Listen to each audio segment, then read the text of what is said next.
Sure. What else did we put on our shopping list? Oh, what a mouth-watering smell. Paimon would know the aroma of biryani anywhere. Let's go get some. We can still add it to the list.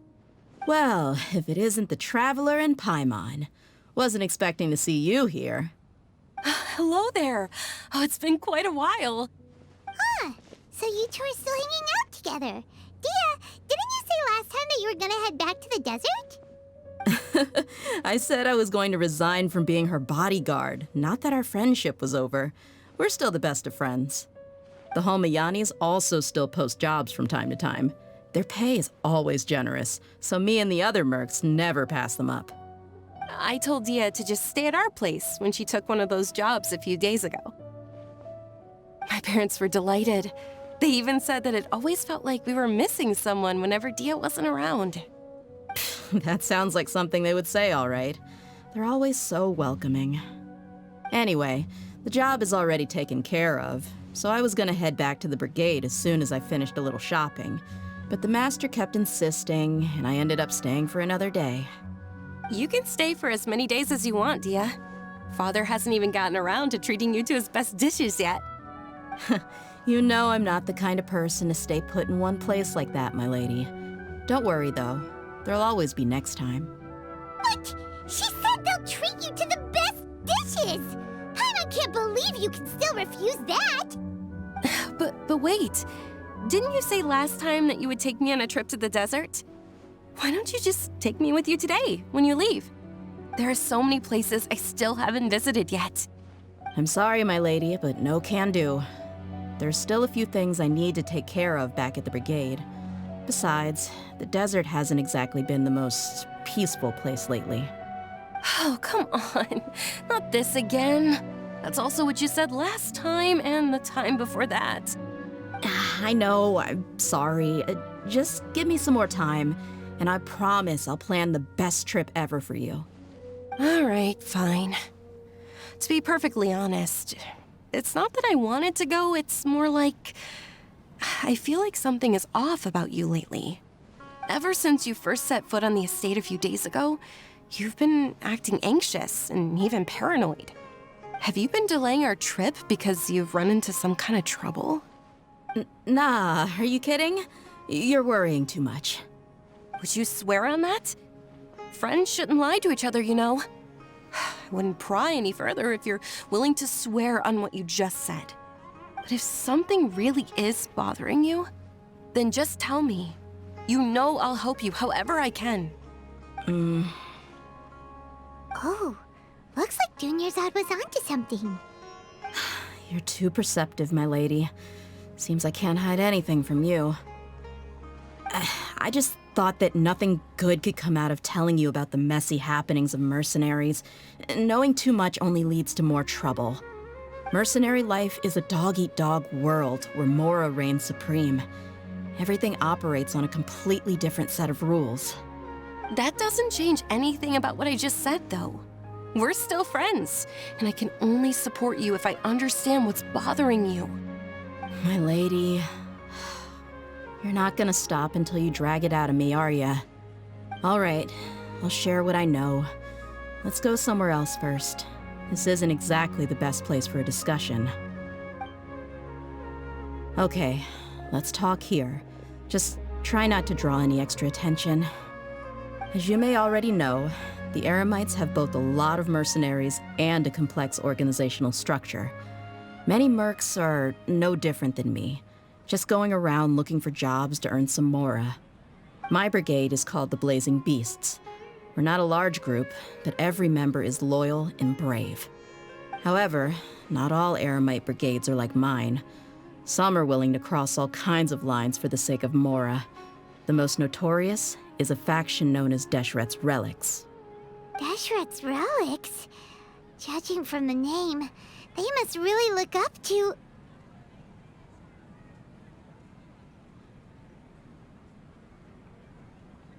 Yep, you got it. I've heard that you've already crossed paths with Dakan Al-Ahmar. They're one of the groups under the Relics banner. Oh, you mean the group that tried to sell us the Divine Knowledge Capsule. Yeah, they weren't friendly at all.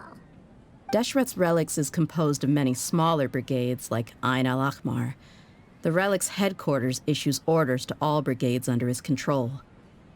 On any other day, I would want nothing to do with them. Unfortunately, though, the brigade that's stirring up trouble now is none other than Dakan Al-Ahmar. Dakan? I think it means beard or something. Believe me, it's a really stupid name. I found it insufferable for years. Anyway, the real issue is that Dakan Al-Ahmar is led by my father, Kusayla. Say what now? I think I'm starting to understand your anxiety now. But what did they do? I won't go into details, my lady, but they've been involved in a lot of violent incidents. We're talking hundreds. Hundreds? Yep. The scenes tend to be quite gruesome, too. They strip the victims of all their valuables before murdering them. Not only have they targeted merchant caravans and ordinary citizens, but other mercenary brigades as well. That's beyond terrible. They won't even spare their own kind. I don't know how Deshret's Relic sees it. All I do know is that Dakan Al-Ahmar has become more and more aggressive over the last few years. If I don't do something about them, then even my brigade or the people of Aru village could become their next target. I just wish I knew what's driven him to do this. Yeah. How can your father do such terrible things? I don't know. People change. He's always been pretty pathetic. But at least in the past, there were still a few lines that he wouldn't cross. That's setting the bar pretty low. I mean, if he was even remotely decent, then why would I have to leave the brigade and cut all ties with him?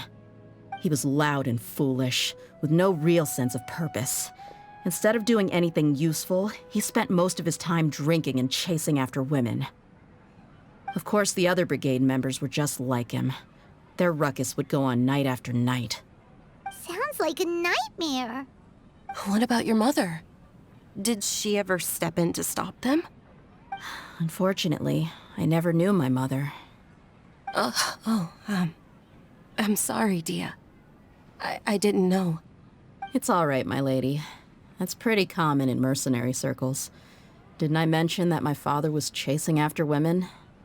I was the result of one of those encounters with some random person. He told me that he wasn't sure who my mother was. And in any case, she never came to see me. He'd say, "You'll be fine as long as you remember to stick with Dad." But even then, he left most of the parenting to the brigade. The one thing I do remember is that he used to tell me stories. But the problem was that he had terrible taste. He only knew a few stories, and even those tended to be pretty stale. They were tales of desert warriors defeating dragons in the forest, or stories of mercenaries rescuing princesses from rebel armies. Sounds like your typical fairy tales. More or less, yeah. They were interesting maybe the first or second time around, but after about 20 repeats, they started to get a little dull. He seemed to think those stories were the best things ever, though. He was so into them that he'd call the whole brigade over and make them perform the whole thing as a play. Even the toys he gave me would all be story props. I'd get helmets, shields, and toy swords. It was only much later when I realized that the shows were more for him than they ever were for me. What an interesting guy. Yeah, I've always found him pretty childish. But that was something I could just shrug off. I had no reason to despise him.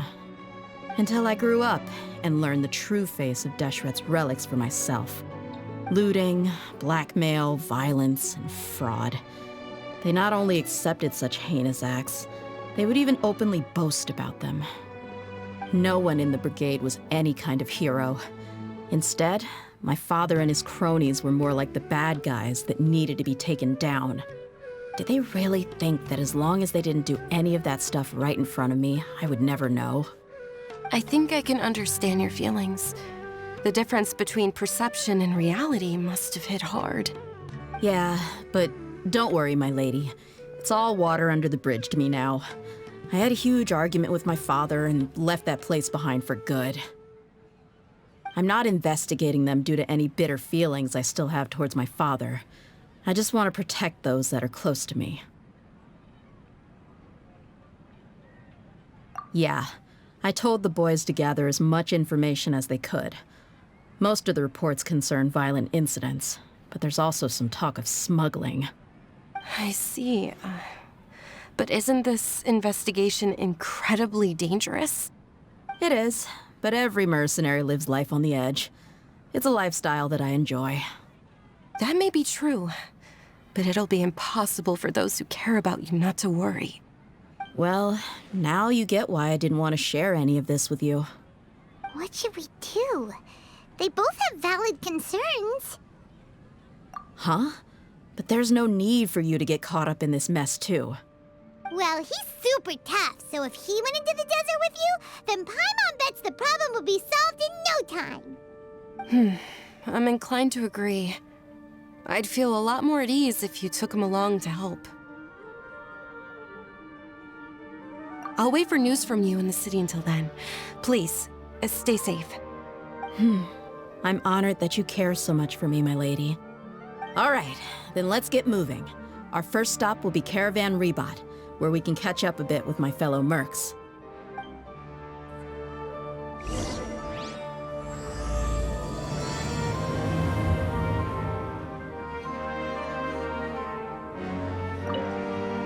Please be careful. I'll stay in the city and wait for news from you. Just don't do anything reckless, all right? I sure hope they'll be okay. I think something's definitely up with Dakan Al-Ahmar. Hey, Dehya, you're back. Are these two friends of yours?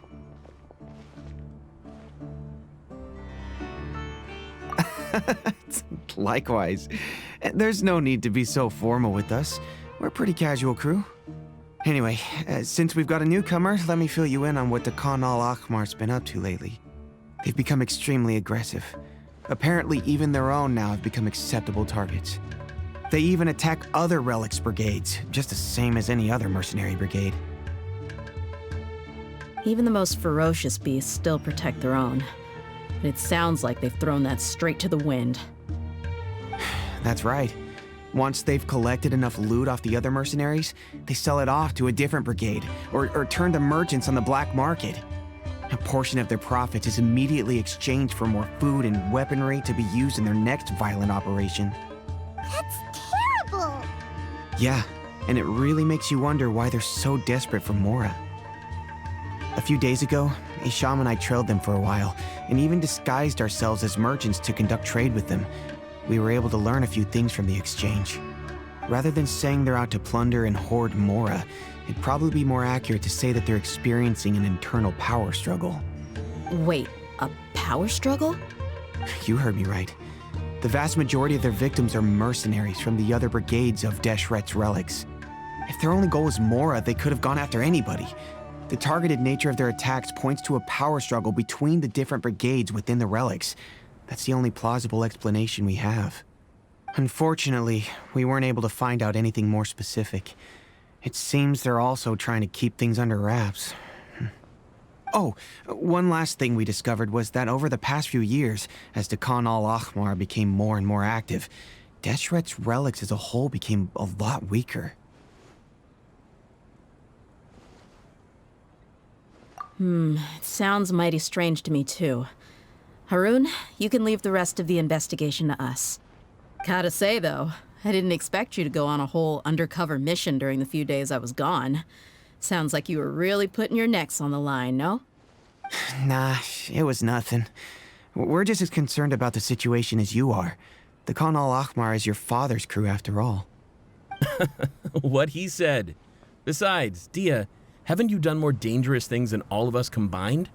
What we did is nothing compared to your experiences. Yeah. And while they went to talk with Dakan Al-Ahmar, I took a look at the last camp they attacked. Any survivors of the attack were already long gone. There was nothing of value left in the camp. Ah, Hisham and Khalaf. You're here too. We rushed over as soon as we saw you come into Caravan Rebot. Although this new friend of yours looks a little green behind the ears, I'm sensing a special vibe from him.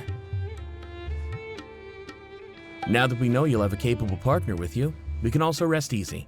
Hey, what about Paimon? Feel anything special? Oh, you're also planning to tag along with them? Of course! Paimon is the traveler's most important guide. Wherever he goes, Paimon will follow. Oh, in that case, then you'd better take care of her too, Dehya. Don't underestimate Paimon! Don't worry about her. She may look tiny and helpless, but she's been through just as many battles as the traveler here. Even if she had only survived on sheer luck, then that alone would still make her quite formidable. I had no idea. I guess I shouldn't judge by appearances. Oh, one other thing, Dehya. When you're free, why don't you update the deputy about your upcoming schedule? We held another recruitment event a few days ago, but everyone only came to see the Flame Main. You weren't around at the time, so people were pretty disappointed to only find our crew of rough, unkempt guys. The deputy put a lot of effort into the event, but it was basically for nothing. Only a few people chose to stay, and that really got to him. Sorry to hear that. I'll be sure to bring him some great liquor next time. I left in a hurry and I couldn't make it back in time for the event. Gotta admit, I can understand their disappointment though. You're our brigade's main selling point after all. Now, if only the deputy could figure out a way to bring a few more smoking hot members into our ranks. Keep dreaming. Remember the last time I invited a couple gals into the brigade? You all just froze up with your mouths gaping like a bunch of scarecrows. The awkward silence and weird expressions left quite the impression on them. They were originally interested in joining us, but after that, they both told me they were too uncomfortable to stick around. Hey, didn't we agree to never bring that up again? Huh? Wait, are you serious? Why have I never heard about this? I don't think you were part of the brigade yet. Are you kidding me? I missed a once-in-a-lifetime moment like that and you weren't even gonna tell me? All right. We can tell you about it later. Now's not the time. Hey, don't you try to change the subject. You and Hisham get your butts over here and tell me everything right now. Are they always like this? More or less. There aren't many rules or graces when it comes to mercenaries. We're used to just speaking our minds. If someone starts getting under your skin, you just yell right back at them. And if that doesn't put an end to it, then you just challenge them to a fight. But we also don't tend to take many things too seriously. Being direct and getting it all out of your system as soon as things come up is better than keeping everything bottled up, never talking about it. That's also why I never spare their feelings when I talk to them. If I want to laugh, I'll laugh. If I'm angry, then I'll unload on them. It's hard to stop once you get used to it. Though, I can never do that when I'm with the Homayanis. Hey, knuckleheads! Can you at least tell me the rest of the intel before you go back to your bickering? Yeah, you hear her, Holloff? Told you we gotta focus on the investigation first. I drew up a map. Right here is the spot. There you'll find the merchant caravan responsible for getting rid of Dakan Al-Ahmar's looted goods. All you gotta do is wait and ambush them in the evening. They'll have no idea what hit them. Perfect. Thanks for that. Be sure to pass my regards to everyone else in the brigade as well. Will do. You stay safe, Dehya.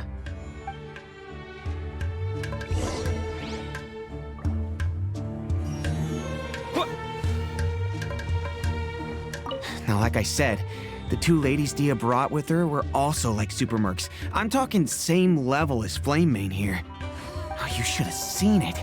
The aura of the two of them when they were standing together, it was incredible. I was just at a loss for words, that's all. So pathetic. Hey! Shut up! Uncle James! How could I have missed a moment like that?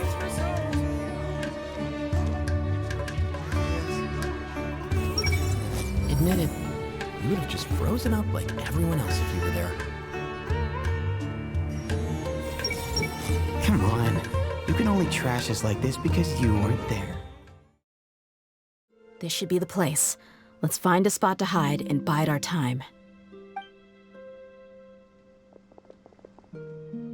It's gonna come down to a fight one way or another, so let's all be careful. No need to worry. He knows his way around a fight.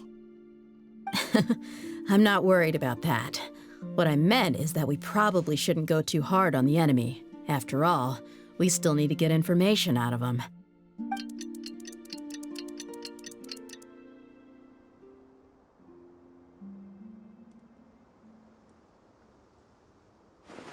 Ah, here they come. You ready? Let's not give them a chance to react and end this quickly.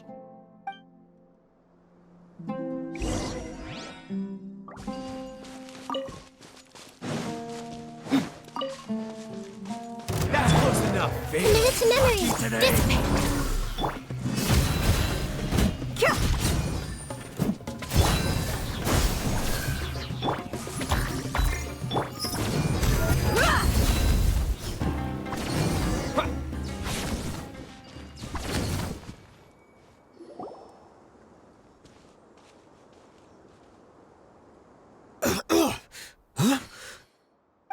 You're the Flame Mane.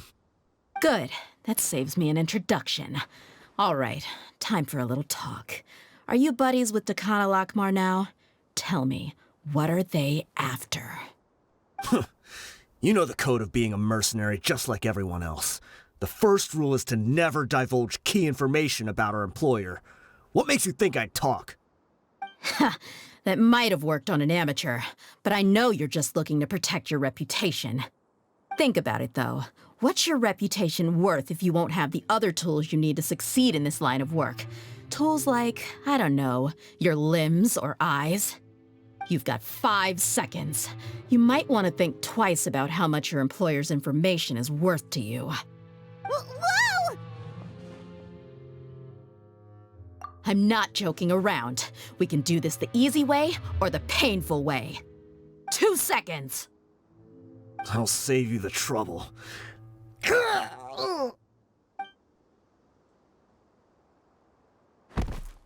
Huh? Are you crazy? He tried to bite off his own tongue. Quick, search the area for any first aid supplies.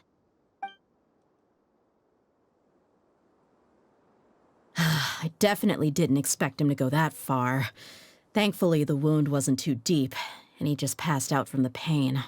But why would he be so extreme?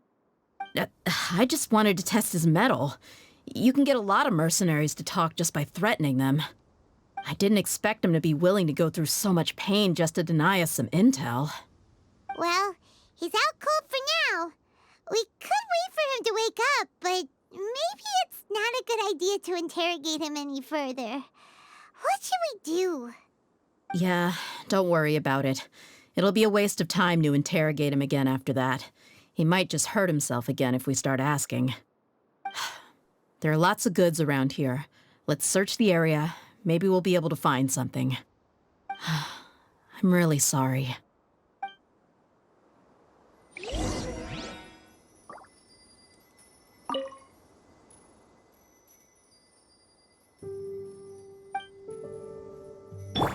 I see everything.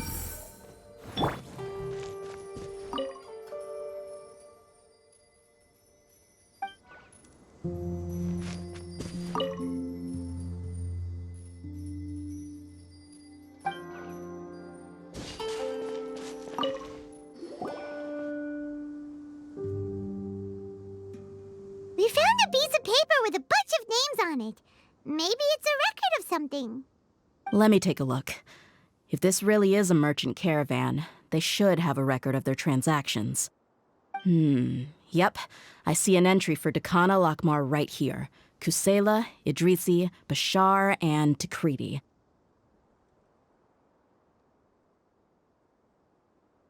All familiar names. Dakan Al-Ahmar has been trading for a hefty supply of food, weapons, and medicine. It seems that in the past, they used to receive some canned knowledge as well. This caravan is just one link in their logistics chain. Once in the rainforest, the caravan will exchange the looted goods for mora, and the funds will then be passed to a specific person. That person will then pack the caravan full of necessary goods, which will then be brought right back to Dakan Al-Ahmar. Wait, why is there no Mora value recorded for the final transaction? No value? Yeah, every transaction before the last one was marked with an exact amount of Mora, but the final one, where they paid for everything to be brought back to the desert, was simply marked as delivered. Perhaps. But they couldn't have known how much they would make off selling the loot. Do they not care about profit margins at all?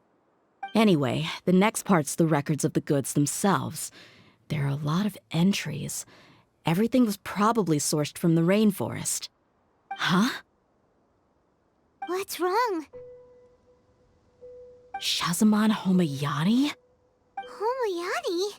You mean Dunyarzad's family?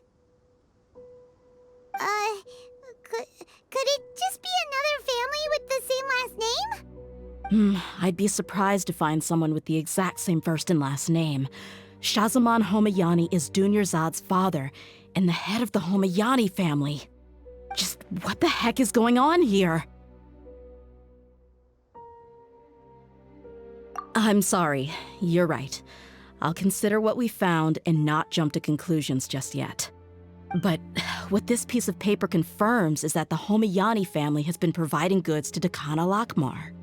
What if the Homayanis have been kept in the dark and don't know they've been trading with Dakan Al-Ahmar?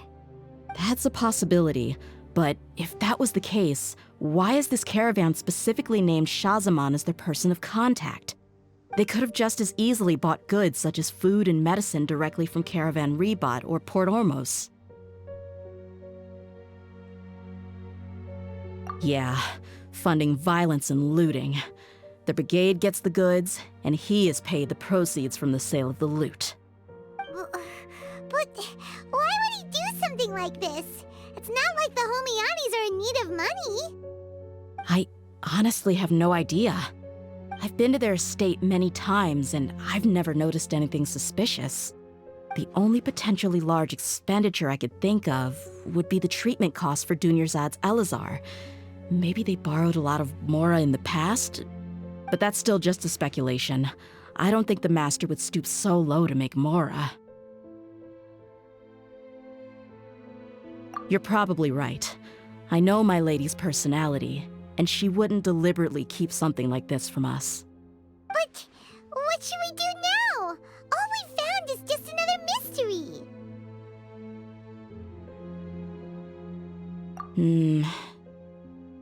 If you ask me, we already have no choice but to confront her about this. I'm not worried. It's too early to make a verdict yet. I still have faith in the Homayanis. Let's go find my lady again. We'll tell her everything and see if she's willing to lend us her support. If we're lucky, we can not only figure out the mystery of this paper, but also follow the trail of breadcrumbs to the people responsible at Dakan Al-Ahmar. Dehya, are you sure this is the best decision? What if instead of getting the help we need, we just end up revealing everything we've discovered to the enemy? I've considered that possibility, but even still, I want to tell her what we found. I think I owe her that much. True friendship is built on trust. She showed genuine concern for me when we first brought up the topic. I can't repay her kindness with doubt and suspicion. That's not how I deal with people. You're right. Paimon wants to trust Dunyarzad too. Yeah. Let's pay another visit to Sumeru City. We're back, my lady. Oh, you're back a lot sooner than I expected. You mustn't have run into any trouble then. Well, how did it go? What did you come up with? Actually, we are still investigating. It's just that we've discovered something strange. I see. The clues you found have led you back here, in the city? Something like that. Yeah. You all look a little dispirited. Whatever you found must not have been very encouraging after all. Why don't you discuss it with me? Maybe I'll be able to say something to cheer you up? It's okay, my lady. It's not so much about me being upset with my father or anything like that. How should I put this? So something is wrong. Even the Traveler and Paimon have been uncharacteristically quiet. On any other day, Paimon would have already waved to me with a smile and shouted, "Dunyarzad, we're back!" So tell me, what happened? Well? My lady, please prepare yourself for what we're going to tell you next. It concerns the Master. The Master? You mean my father? Okay, I understand. Don't worry about me. I'll listen as attentively as I can. My father has been supplying goods to Dakan Al-Ahmar? Yeah, it makes as little sense to us as it does to you. I've never doubted the Master's integrity, so I'm having a real hard time rationalizing how he could ever support an infamous brigade like them. Maybe he's not actually aware of the full story and just stumbled into the deal by accident. I can't help but agree with the Traveler. Huh? You mean you feel the same way, Dunyarzad? Thank you for sharing all this information with me. Since you've told me everything you know, I should also tell you about some doubts that I've been harboring for quite a while. In the past, I thought that my father hired a bodyguard for me so that I wouldn't run away and get lost. However, there are plenty of capable mercenaries in the Corps of 30. Why did my father go out of his way to hire Dehya? About that. Well, the Homayanis really needed bodyguards, so they reached out to the Blazing Beasts. Later, the Master told me that I was one of the best mercenaries he'd ever seen, and that I should stick around to become one of his bodyguards. He offered me a pile of mora, so I just signed on. Well, but that didn't really answer my question. Just think about it. Why did my father specifically reach out to the Blazing Beasts? Maybe the Corps of 30 just didn't have anyone available, or maybe someone recommended us. I've never given it too much thought. I think I get what you're saying. You'd think none of this was a coincidence. Precisely. At first glance, nothing seems strange or out of place. But there are many parts of the story that don't actually make any sense. If my father had always been in contact with Dakan Al-Ahmar, then it would make sense for him to bring Dehya into our house. You mean the goal all along was to get Dehya to be your bodyguard? No, that's too much of a stretch. I cut all ties with my father a long time ago. He has no control over my life anymore.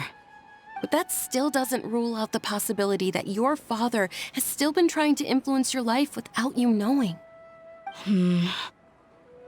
So, the Master was not likely an innocent victim in all of this? Sorry we put all this on you so suddenly, Dunyarzad. It's okay, Paimon. I should actually be thanking you. Regardless of his reasons, if my father has truly been funding a violent group of mercenaries, then it's my duty to bring him back to reason. But is that really the right thing to do? My father has committed many atrocities and deserves all the punishment that he has coming to him. I have zero sympathy for him. You may call me an ungrateful child, but my feelings will remain the same. However, the Homayani family has treated me with nothing but generosity and kindness. If we decide to investigate this further, we could end up implicating the entire Homayani family. I would be biting the hand that's fed me over all these years. Dehya. It's all right, Dehya. If anyone were to ask, you could always just say that I'm the one who instructed you to get to the bottom of this. You don't have to do that, my lady. I'm not conflicted because I'm afraid of taking responsibility. Besides, you're the one we should all be worried about right now. Hey, it's still too early to give up hope. What was that thing about friendship again? Right, yeah, trust! You said that yourself, Dehya. Besides, there's no point on getting all riled up before we've confirmed all the facts. Thank you, everyone. That makes a lot of sense. I guess I should always remember the trust that I've placed in people. In which case, my lady, could you ask the Master to come out and have a chat with us? Sure thing. I also hope he'll be able to give us a logical explanation. Let's meet at the usual place then. Usual place? Ah, right!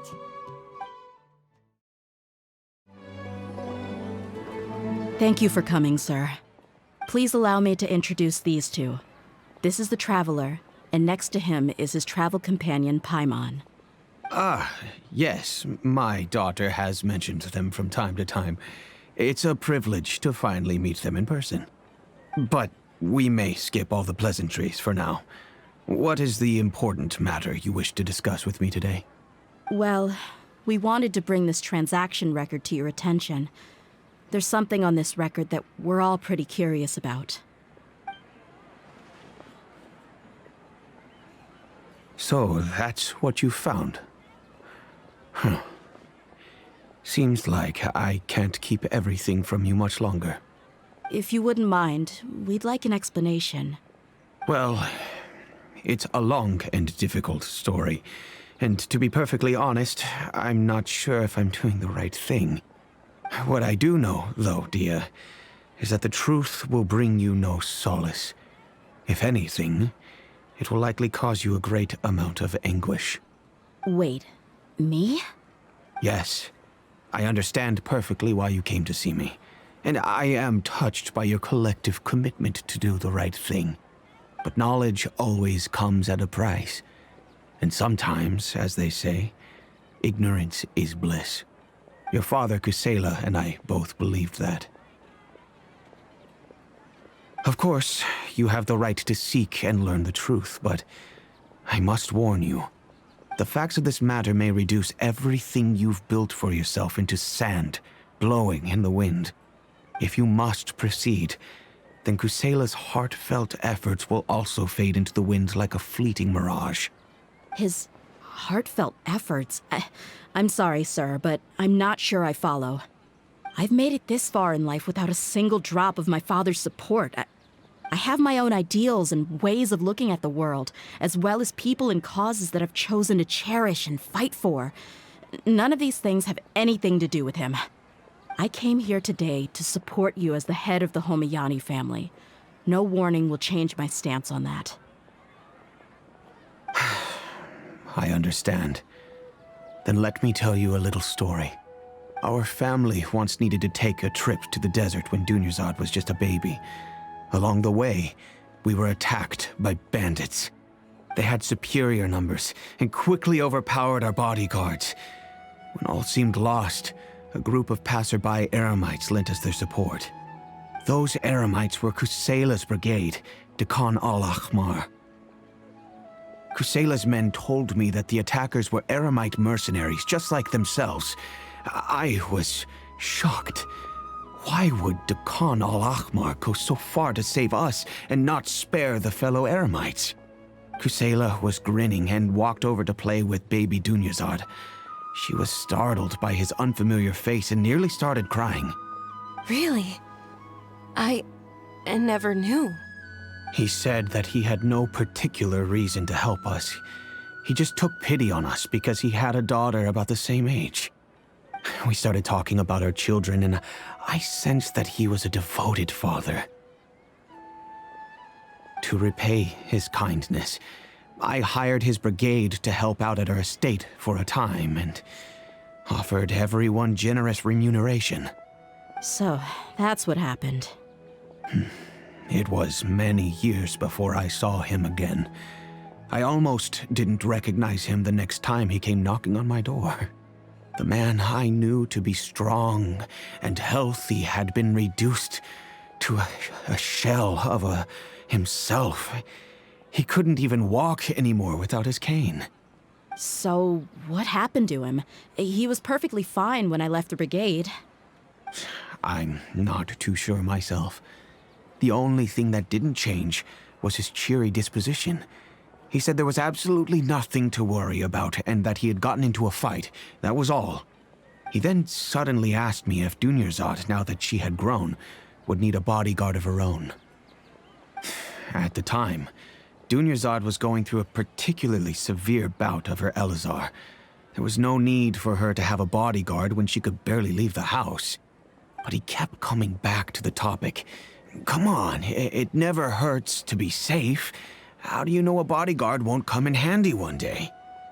I was completely lost at first, until he recommended the Blazing Beasts, and in particular, a mercenary named Dehya. So he was the one who recommended Dehya to you. Indeed. He didn't say it out loud, but it was clear that he saw Deshret's Relics as an evil group who would eventually corrupt every member in their ranks. He was already beyond redemption, but he hoped that he would be able to detach his daughter from the vicious world of mercenary life. If Dehya could stay in my house and keep working as a bodyguard, then gradually her affinity for the desert would decrease, and she'd be able to leave her previous life behind. And that's why you offered her such generous compensation? Yes, but not just because of that. From the moment that he asked me for that favor, I also began to see Dehya as my own daughter. And that's also why I tried to persuade you to stay when you asked for permission to leave. I was willing to spend however much it took. Kusayla saved my daughter and I all those years ago in the desert. I could never refuse him entrusting his daughter to me. He was always like that, acting like he's oh so smart and self-righteous. Kusayla said that he'd reimburse me for a portion of Dehya's fees. I refused to take any mora from him, but he'd always send me funds anyway. Eventually, I just accepted them as a token of his gratitude. And that went on for a while until I received another letter from him a few years ago. The letter contained a request to help him buy food, weapons, medicine, and even explosive materials. Wait! Isn't that around the time that Dakan Al-Ahmar started becoming more aggressive? That's right. When I started to hear some nasty rumors, I became wary. I wanted to meet him face to face to discuss things. But by then, he was no longer receptive to my requests to talk. If I had to guess, it's probably because he doesn't want to put Dehya at risk. That thought occurred to me as well. I figured that he probably came to me for help because he had nobody else to turn to. After some deliberation, I decided to send him some food and medicine. I turned down all his requests for explosives and weaponry. I am aware that even such a reduced gesture of support could lead to others coming to harm, but I could not simply reject his plea for help. In the end, it probably was the wrong decision. I plugged my ears to the rumors and just chose a solution that made me feel least guilty about myself. If you can, please tell me where he is now. None of the things he's doing right now make any sense if he's just trying to keep me from getting tangled up in his world. If all he wants to do is steer clear of me, then maybe he shouldn't have brought me into this world in the first place. Oh no. Dehya, please don't feel that way. I'm just angry because I can't wrap my head around any of his actions. I don't know. I really don't know. I don't think I can do it. But I guess you do have a point. We haven't uncovered the whole truth yet. We still need to figure out his exact actions and reasoning for these last few years. I'll do my best to help. Of course, anything between the two of you would need to be resolved between you and him alone. I don't know Kusayla's exact whereabouts. Outside of supplying his brigade with some goods, I tried my best to avoid getting involved any further with him. However, there's a man on the list named Jawed. He used to be a mercenary in the desert and is now a member of the Corps of 30. He's responsible for supplying weapons and liaising with the Dakan Al-Ahmar's merchant caravan. I think he should know Kusayla's whereabouts. I've heard that he likes to have a few drinks alone and enjoy the cool wind at night outside the tavern.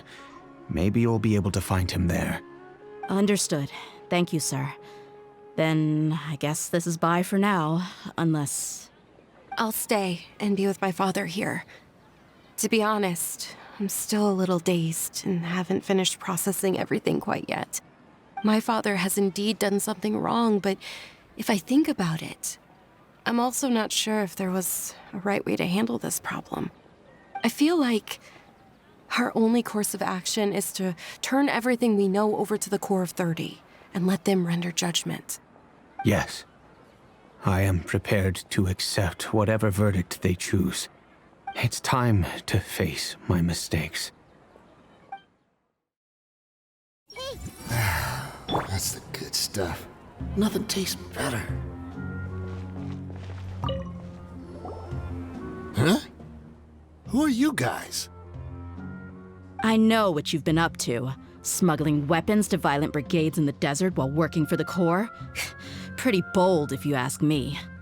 Shh. Keep your voice down. How do you know all that? Come with me. We should take this elsewhere. I'll be happy to talk things over once we're somewhere private.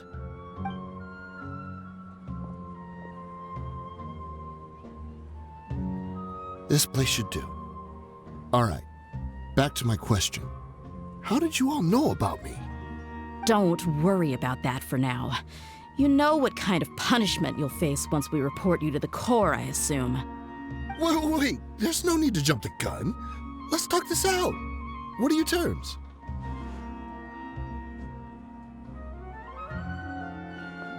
So what's in it for you anyway, Mora? Well, I was a little tight on money at the time, and Kusayla took good care of me in the past. I weighed it in my mind, and I couldn't find a reason to turn the opportunity down. I wouldn't only be helping my benefactor, but I could also make some quick Mora. Let me tell you how it is. We're investigating Dakan Al-Ahmar, and we're gonna put an end to their operations. If you provide some help for us, then we might just put in a good word later to reduce the terms of your punishment. Hey, why don't we discuss this a little first? Listen, I made quite a bit of Mora from my last run. You just give me a number, and I'm sure we can... Shut it. My patience is running out. You should know when a mercenary is after something other than money. All right, sheesh. But you gotta promise you'll put in some nice words for me later. They're always on the move. Here's the spot they were at the last time I made my delivery to the desert. Feel free to go have a look. I'm just telling you though, it's not on me if they're not there anymore. Sure. And then you can forget about any nice words from us. Hey, come on. Now you're just being unreasonable. Really? And how do I know you're not leading us straight into a trap? Don't forget, you're the one with no bargaining chips. All right, I get it. Why don't you go take a look, and if they're not there anymore, I'll try to figure out something else for y'all. Now that's more like it. Let's move. And as for you, try to stick around the city until we get back. You don't want us to call the folks from the Corps and have them drag you back to the city.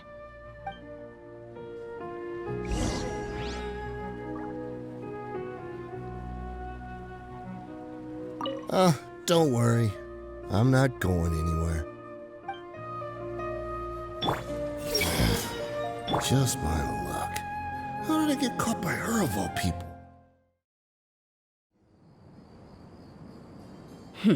Seems like we're in luck. That should be their camp right up ahead. Let's go. We'll finally get to the bottom of this ourselves. I'm here to see Kusayla. Tell him to get out here. Dehya, why are you here?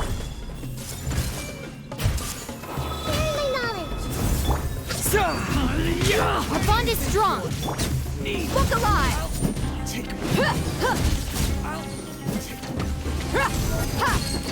Haven't you all done enough? Oh, so are you also here to stop us? Stay out of this. It's got nothing to do with you. Let's get it on!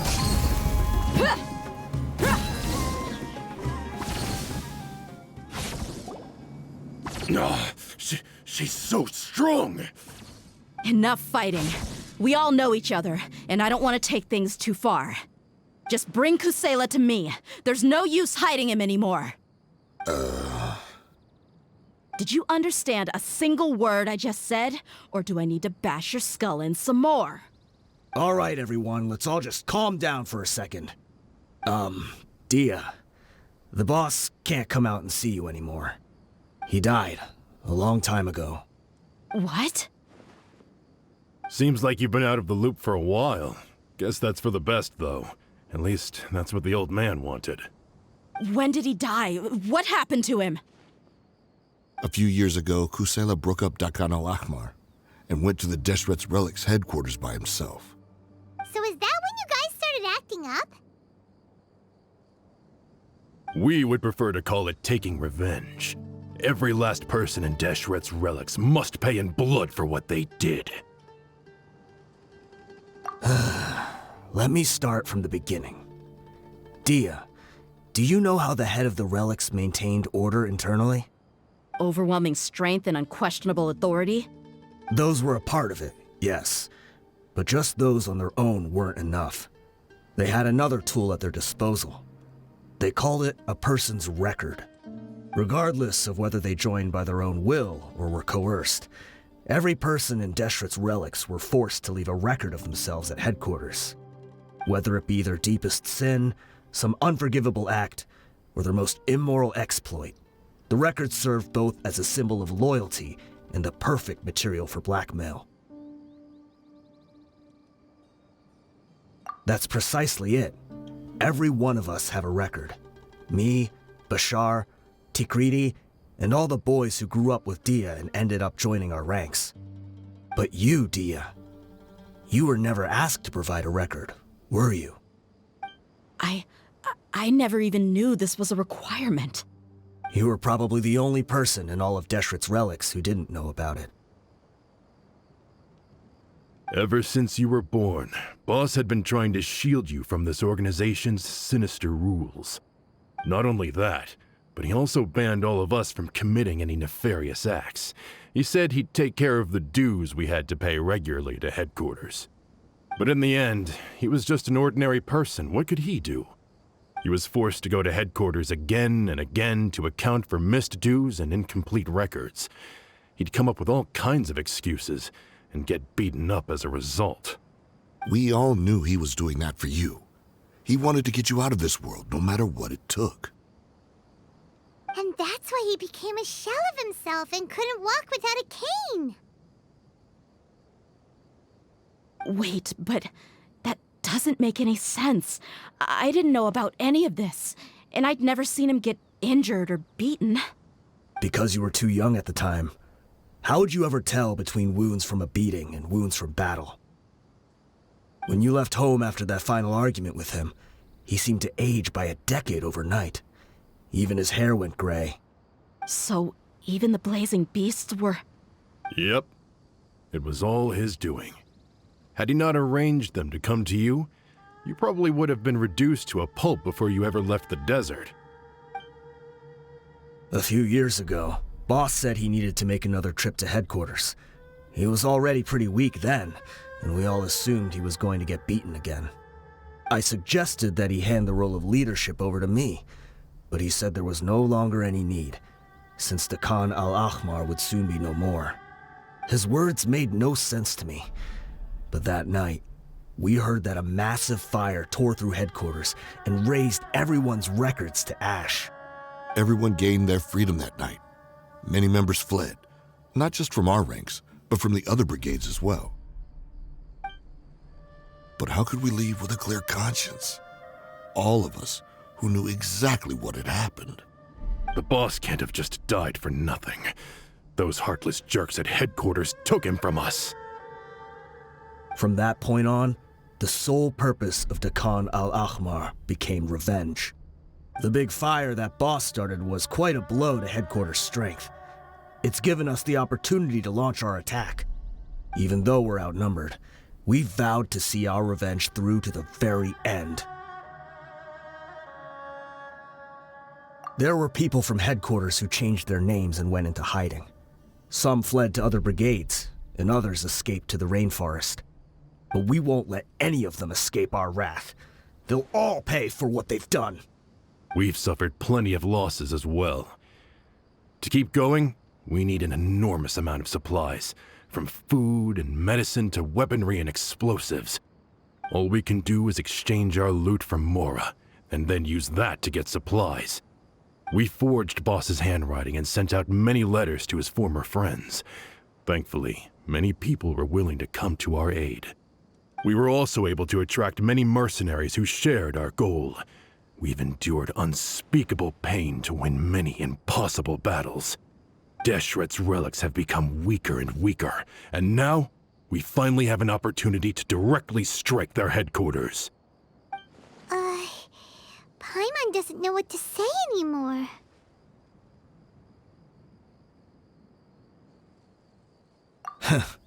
We do know right from wrong, but we were sinners from the very beginning. We do not deserve the freedom that the boss won for us with his life. Boss always loved his old-fashioned hero stories. Those tales about sacrificing yourself to save the world. We used to always laugh at him for it. But in the end, he really went and lived those stories out himself. As for me, I never considered myself a hero. We're all the lowest of the low. We have no right to even imagine such an existence. But maybe those hero stories he liked foreshadowed everything that was to come. The spirit of the hero touched all those he had saved, and more people joined his cause. Maybe we were all just acting along with the play in the beginning. But as we acted the parts and recited the lines, we were drawn in. And now, we want to see the story through to the end. I'm sorry, Dehya. I know you always found us insufferable ever since you were young. Just think of this as a madman ranting. I'll go with you. Huh? Dehya? You want to go with them? I grew up with these guys, and I know they're not bad people. It's just that some situations get so bad that it's difficult to tell good from evil. All I know is that Deshret's relics must be destroyed. Furthermore, I want to go see the place for myself. I want to know if my father is still there. I know you don't want to get involved in this, so there's no need for you to tag along. I can do this on my own. Yeah, Paimon feels like we'd only regret it if we don't see this through to the end. Thank you. We'll be a lot stronger together with you. I bet Boss would lose his mind if he ever knew you'd join us at the very last moment like this. Considering all the losses and injuries we sustained, we can't afford to turn down someone as powerful as you. He can think whatever he wants. But the fact is, I owe him this much.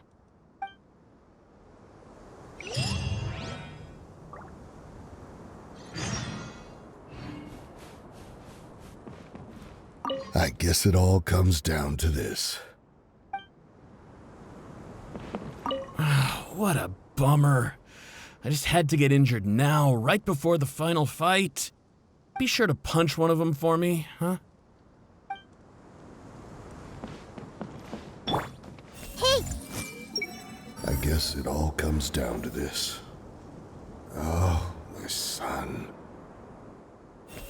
Deshret's relics are about to become history. Is this the entrance? We sure didn't run into much trouble on the way here. Should be. I don't think they have enough manpower left to post guards and defend their perimeters. Wow. Paimon didn't expect it to look like this on the inside. They should all be holed up in here. Don't know how many people they've got left, though. Who cares? We'll round up all of them. Still, we should be careful. Even if they've only got one shot left, it could still take us out.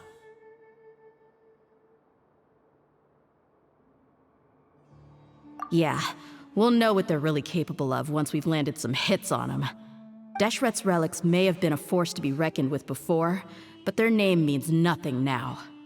Yeah, they don't stand a chance with you here. I'll take the lead. I've been here once before.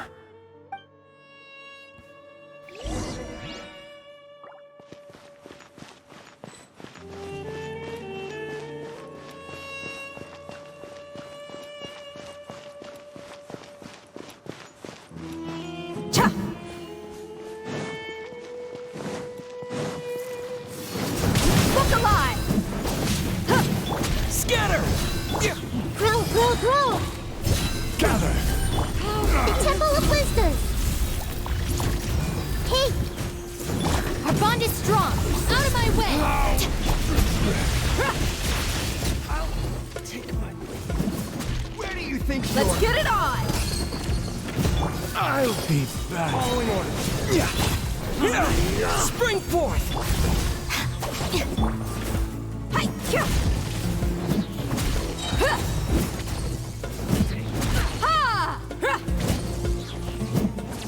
Need Look alive! propagate! I see everything. I'll settle this. You asked for it. This way, follow me. We're almost there. Wait!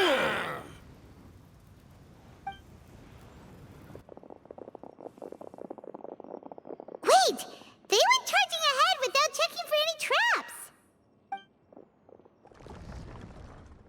Hey, you guys okay? It seems like we just got trapped in here. Don't think we triggered anything else.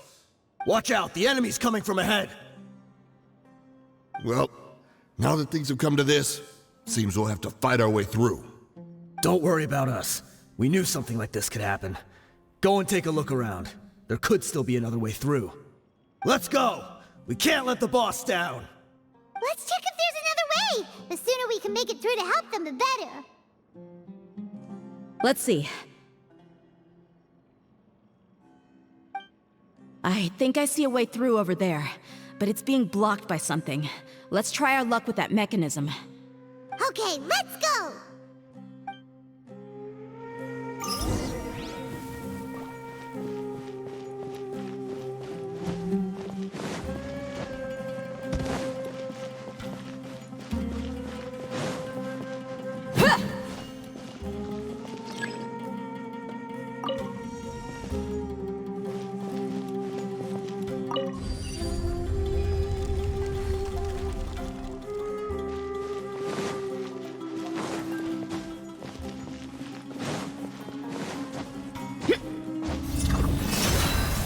This might hurt a little. Scatter! Solidify! Yeah! Propagate!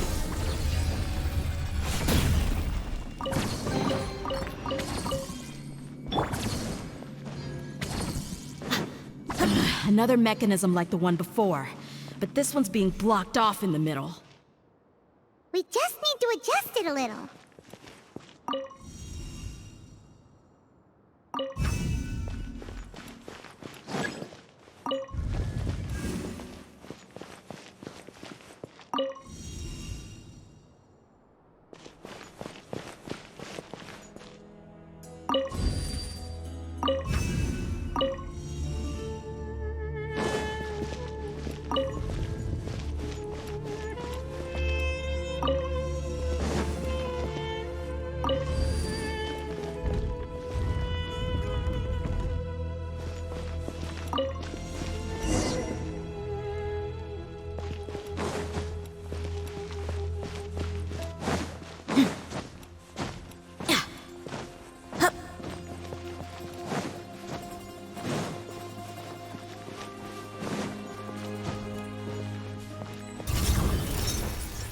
Let's get it on!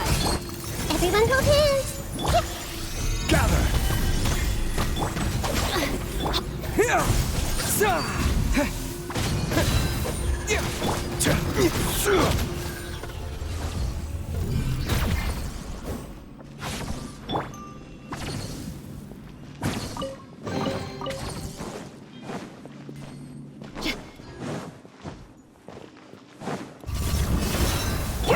Hey! Sharing my knowledge. Dissipate! Out of my way! You're dead meat!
I wasn't expecting anyone to make it through from the other side. But as a desert dweller, I suppose we should be used to our folks defying all expectations. Don't waste your breath. You have nowhere to run. Run? Had I wanted to run, I would have fled 1,000 times already. I witnessed the golden age of Deshret's relics. Even if I could leave this place behind, all that awaits me now are endless days of humiliation and ruin. Even now, my brothers and I still believe in one thing. The greatest should never live to remember their fall. So you want to go out in a blaze of glory? Let us draw our weapons! We will show them the true power King Deshret bestowed upon his followers. They are but two, while we hold within ourselves the entirety of the Relic's glory. Wave 1, charge! Eliminate them! Stabilize!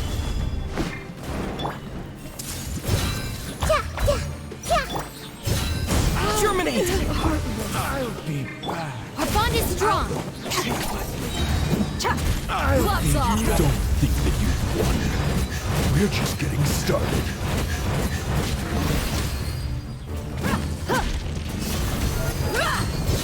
Now testing my patience. Make yourselves a move. Dissipate. Lightning, terrified. Propagate! King Deshret will not abandon any one of his followers. Solidify! You asked for it.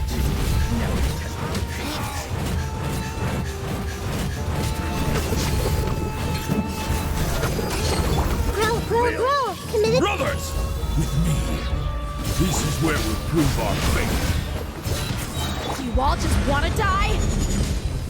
None of us plan to leave this place alive!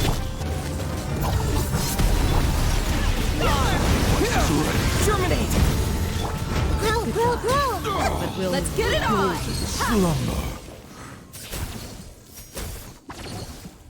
The commander has finally fallen. But they're still coming at us. This place is like a gladiator's ring. They just keep coming no matter how many we beat. Yes, keep fighting! There's no need to fear, and no need to back down! This is our last stand! When the next wave comes, try to draw away their attacks. I'm going to see if I can take out that high platform.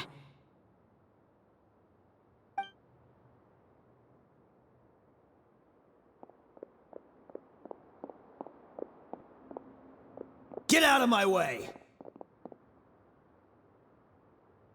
Come and face me, Michel!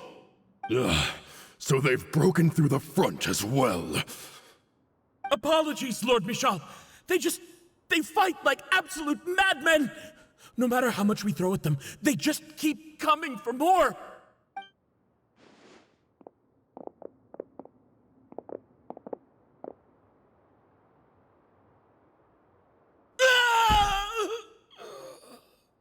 So, it would seem like this is the end. Time to pay for everything you've done, Michel. You think I would give you that opportunity? I will be buried in the sand alongside all the rest of our fading glory.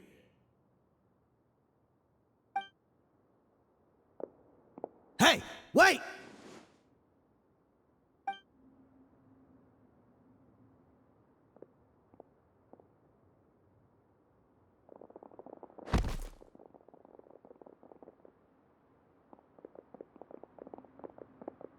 We were too late. It's over. There's no more need to fight. But if you're still going to cling on to your so-called mercenary's pride, then I'll give you all a good beating as well.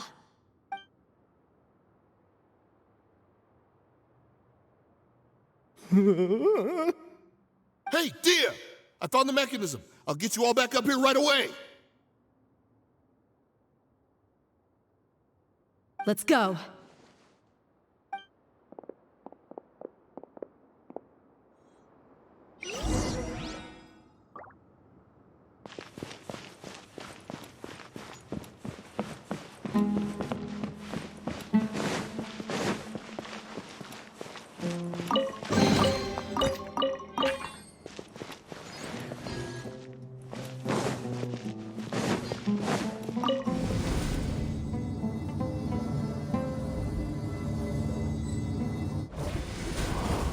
Who are you filthy rats? And why are you always pestering us? You call yourself a member of the infamous Deshret's Relics, and you still can't even tell who's made it all the way to your headquarters? Who knows what intent a bunch of rats may have? We try to catch a couple, and you all just show up on the other side instead. How are we supposed to figure out what you're after? Hey, have you ever heard of a man by the name of Kusayla? Why would I know? It's not like I'm in charge or anything. This is your last chance to talk. Hey, I said I don't know anything. I'm just an average member here. I'm telling the truth. If you're here to find someone, why don't you look through the records yourselves? Who can remember every name and face with so many people coming in and out every day? The irony. His life became a light for so many, yet to others, it wasn't even worth remembering. Where's the records room? Answer me! It's right over there. All the files are in there. You can go through them as much as you want. It's not like any of them still matter anyway. I mean the old records room. The old records room? You mean the one that got burned down? Kusayla. Ah, yeah, I remember him now. The guy who could hardly walk. Watch your mouth. That's our boss you're talking about. He was definitely faking it. We all let our guard down as soon as we saw him come hobbling in. But in the short time it supposedly took him to take a dump, he'd already gotten away and started a fire in the records room. He couldn't have possibly outrun us if he wasn't a fraud. And after that, Deshret's relics fell into complete disarray. Stop wasting our time. Every one of us here is perfectly aware of what he had done. Tell me, where is the old records room? It's just over there. Go see it for yourself if it means that much to you. There's nothing left in there but ashes. No human could ever survive that kind of inferno. Bashar, Tikriti, let's go. We'll leave the others here to guard these guys. Spare them no mercy if they try anything. I've already told you everything I know. Can't you just leave me alone?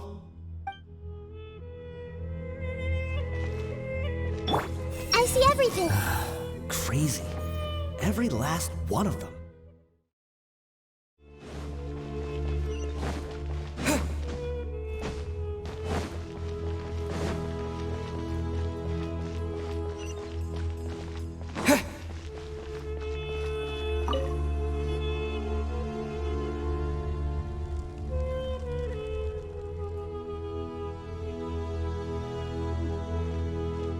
So, this was his final destination. How did he do it? Getting past all the guards with a limp and sneaking in here to start a fire? If he was nimble enough to do that, then he must have been able to get out of here after starting the fire, right? Dehya. I'm sorry. I know it's just wishful thinking. Let's look around. Maybe we can find something that's been left behind.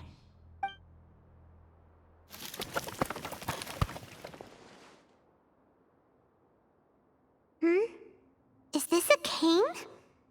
It must be the one that Dehya's father used. Kusayla. Thanks for everything, boss. We're fortunate to somehow find that cane after that fire. Let's split up and look around some more. What if something else has been left behind? But what else could survive a fire like that? Huh?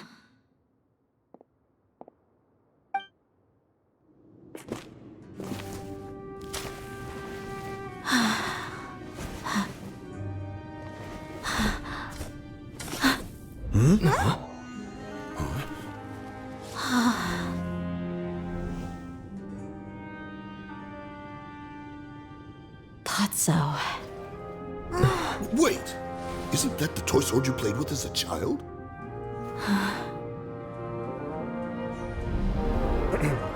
The dragon is no more, for Princess Dehya has slain it.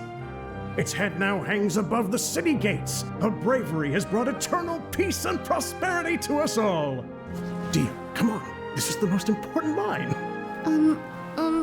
You can do it. But Dehya, you defeated the dragon. Everyone's waiting for your speech.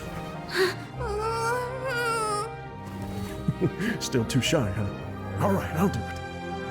I hereby proclaim our victory. Evil shall plague us no more.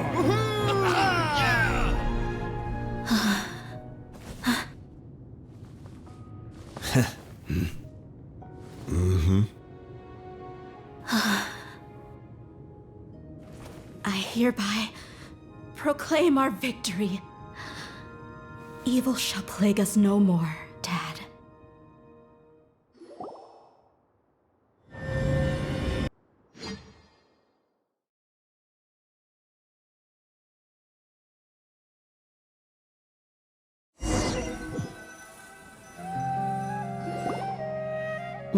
What's this?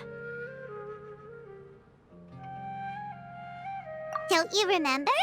You asked Paimon what she would do if she were to wake up tomorrow with loads of money. And Paimon said that she would get boatloads of tasty snacks. You looked super confused at the time, but said it was an adorable thing to say. These opportunities don't come by often. So today, Paimon's gonna treat you to a special crash course on Paimon's life philosophy.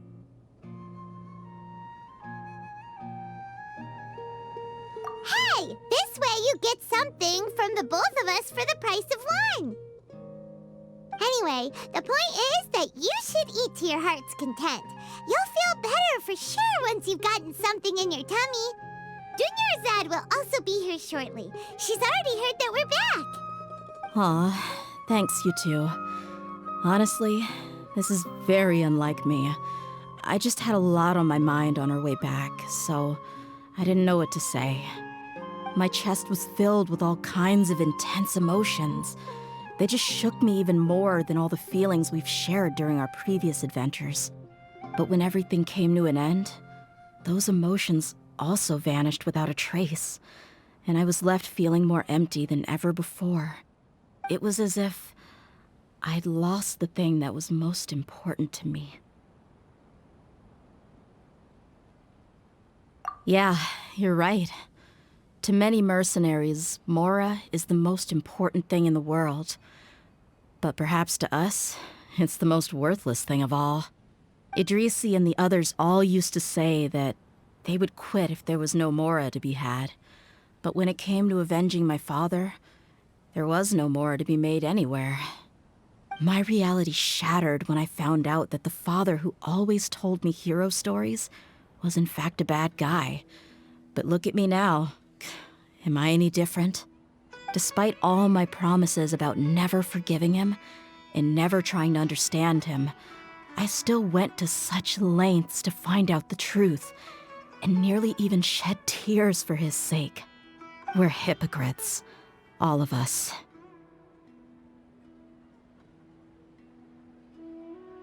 Yeah, you're right. It's just a pity that we often only recognize our true feelings after it's already too late. You're back! Are all of you all right? Ah, there she is. Yeah.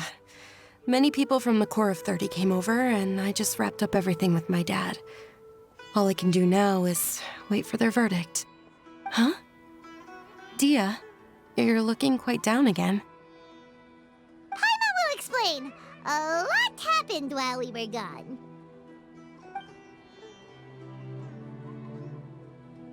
I'm sorry. I really should have controlled my emotions better. I just... It's all right, my lady. You were hurt by all of this as well. Truth be told, I'm starting to feel a little guilty watching you cry like this. But Dehya, your pain must be even worse. You shouldn't need to comfort me. Hey, don't worry about me. If anything, this whole thing has finally shown me the difference between illusion and reality. My father probably thought that people could settle into new lives as long as they moved to a new environment. That thought has even crossed my mind a few times. It's like saying, what's wrong with adapting to a new life? However, there was always something deep within my mind that refused to accept it. This impulse brought me great turmoil, and even made me feel ashamed for turning my back on your father's kindness. But now that I consider it again, it all makes sense. The desert sands are a part of who I am, and I will never be able to lead a peaceful existence. I understand how you feel. That doesn't mean I won't be making any changes to my life, though. As an example, I'm now thinking about taking on some small odd jobs. It's just like Idrisi said. I also want to catch up to my father and become a character in his play. Even if the ending of the story may be childish and ridiculous, it won't really matter. Isn't that neat, though? Oh, you'll be a whole new kind of mercenary, one that's not out for Mora.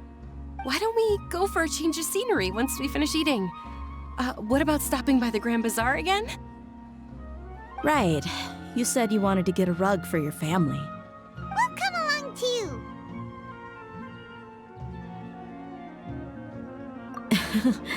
I can't thank you enough for taking care of me this entire time.